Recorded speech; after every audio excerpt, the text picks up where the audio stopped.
It's a rainy night in Paris. The year is 2008. Two men are standing on a street corner, unable to find a cab. One of them is frustrated, the other one is taking notes. His name is Travis Kalanick, and the note he writes that night will eventually cost the taxi industry $72 billion. But we're getting ahead of ourselves. Let's go back to the beginning. This video draws on the Harvard Business School case study, Uber, Changing the Way the World Moves, written by Professor Youngmi Moon. I'll link it in the description. To understand what Uber did, you have to understand what the world looked like before it. You walk to the curb, you raise your arm, you wait, maybe a cab comes, maybe it doesn't. If it rains, good luck. If it's 2 a.m., better luck. If you need a receipt for your expense report, don't count on it. You have no idea where the car is. You have no idea when it will arrive. You have no idea how much it will cost. You hand over cash to a stranger and then you get out of the car and that transaction vanishes into the air. The taxi industry had not changed in any meaningful way since the 1940s. Medallion systems in cities like New York had artificially capped the number of licensed cabs, creating scarcity by design. In New York City, a single taxi medallion, essentially a government-issued permission slip to operate a cab, costs over $1 million. The system was supposed to protect consumers through oversight. What it actually protected was the cartel. And then Travis Kalanick and Garrett Camp got off a street corner in Paris and decided they were done waiting. The original idea is deceptively simple. What if you could push a button and a car would appear? Just a phone, a map, and a driver who gets paid when someone needs a ride. In 2009, Uber launches in San Francisco as a black car service. For the first users, the experience is almost disorienting. You open the app, you can see the cars. Not a car is on the way. You can see the exact car moving toward you on a map in real time. You watch it pull onto your block, and it arrives exactly when the app said it would. The reaction from early users is not, interesting.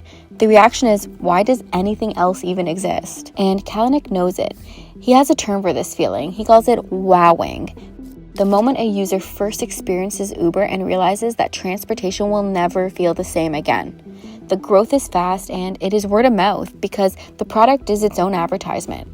But here's what nobody is fully processing yet. Uber is not just a better taxi company. Uber is something the world has never seen before. Here's the thing most people got wrong about Uber in the early days. They thought Uber was a transportation company. That misread cost a lot of investors, regulators, and competitors the next decade of their lives. Uber is a two-sided marketplace. It's a platform. On one side, riders who need to get somewhere. On the other side, drivers who have a car and time. Keep in mind that Uber does not own the cars. Uber does not employ the drivers. Uber simply operates the network that connects them. This is a crucial distinction because it means Uber's cost structure is almost nothing like a traditional transportation company. No fleet, no maintenance, no garages, no pension plans for drivers. What Uber owns is the algorithm, which is the matching engine. The invisible hand that sees a rider on one corner and a driver 4 blocks away and brings them together in under 3 minutes. And here's where economics get interesting. Every new driver who joins Uber makes the service better for every rider. Shorter wait times, more coverage and more reliable supply, and every new rider who joins Uber makes the service more attractive for drivers.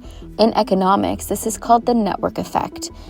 The more people use it, the more valuable it becomes for everyone. It is the same force that made Facebook impossible to leave and Amazon impossible to compete with. Uber had it from day one, but the network is only half the story. The taxi industry sees what is happening, and obviously they're not happy. In city after city, as Uber enters the market, incumbent taxi operators go to regulators and say some variation of the same thing. These are unlicensed vehicles. These are uninsured drivers. The company's operating a taxi service without a taxi license.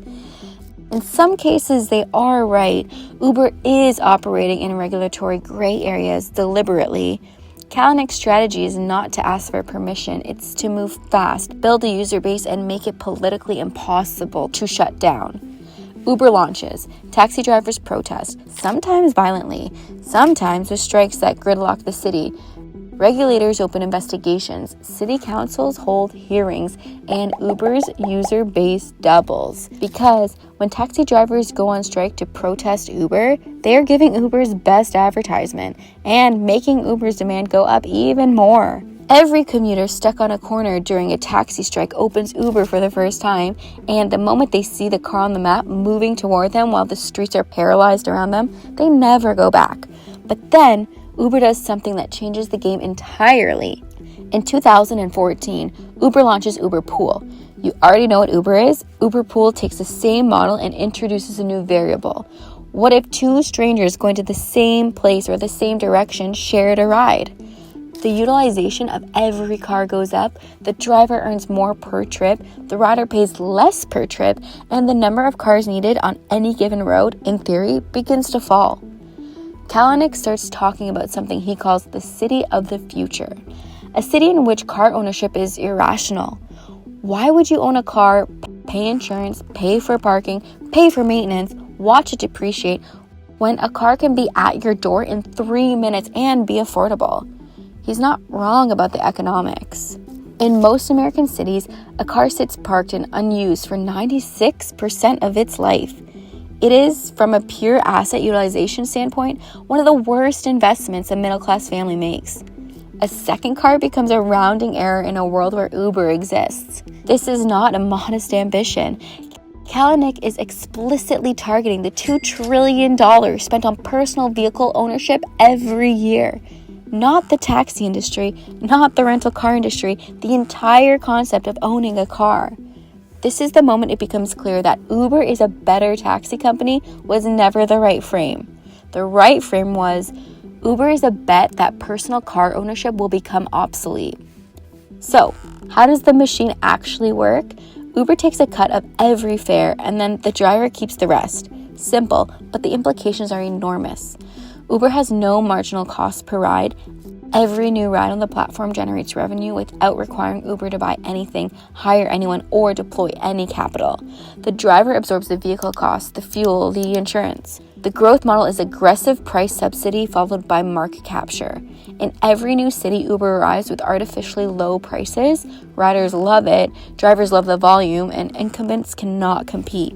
Once the incumbents are weakened or gone, the dynamic pricing algorithm, what Uber calls surge pricing, begins to find the market clearing price. Surge pricing is economically rational. When the demand spikes, a concert ends, a storm rolls in, it's New Year's Eve, prices rise, which incentivizes more drivers onto the road and rations riders to those who value them most. Therefore, supply meets demand. It is also, as Uber learns quickly, a public relations disaster every single time it activates. No one wants to pay $47 for a 3-mile ride home in the rain, even if it is the economically optimal outcome. And this tension between what Uber is as an economic object and what it feels like as a human experience will follow the company for the next decade. There is a question that Uber never fully answers. What about the drivers? Uber classifies its drivers as independent contractors, not employees. This distinction is everything. Employees get minimum wage protections, overtime benefits, workers' compensation, unemployment insurance, but independent contractors get none of that. Uber's argument, drivers set their own hours, they choose when to work, how much to work, where to work. They're small business owners, not employees. The platform is just a marketplace. Critics argue differently. Drivers are economically dependent on Uber's algorithm. Uber sets the prices, Uber sets the standards. Uber can deactivate a driver with no notice and no appeal. This is not what independence looks like. In California, in the UK, in multiple other jurisdictions, courts and regulators begin to disagree with Uber's classification, and the legal battles cost billions. But the contractor model is also why Uber can scale to millions of drivers without a corresponding explosion in fixed costs. It is why the economics work at all. This is the strategic tension at the heart of Uber's entire existence. The very thing that makes the business model viable is the same thing that keeps the ethics question permanently unresolved. By 2016, Uber is operating in 400 cities across 68 countries. It is the fastest company in history to reach a $50 billion valuation, a milestone that took Amazon 17 years to reach. Uber does it in 6.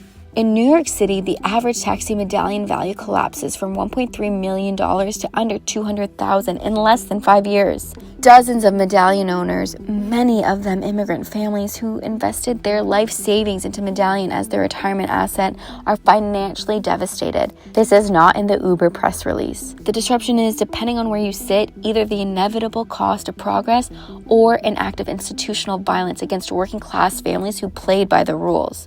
This is what disruption actually looks like when you get close enough to see it. Travis Kalanick is eventually forced out of Uber in 2017 after a series of internet scandals and a shareholder revolt. The company he built from a rainy street corner in Paris goes public in 2019 at a $75 billion valuation. The company was supposed to be worth $120 billion. A disappointment by Silicon Valley standards, but Uber is still here, still growing and still shaping cities. The question Professor Youngmi Moon asked at the end of the Harvard Business case study is a useful one to sit with. Was Uber a transportation company, a technology company, or something else entirely? The answer matters because whatever you call it determines who regulates it, who protects the workers inside it, and who gets to claim the value it creates. Uber called itself a technology platform. The taxi driver on the Paris street corner in 2008 would have called it something else. If you found this useful, please like and subscribe. Every video on this channel breaks down a business story that is worth understanding.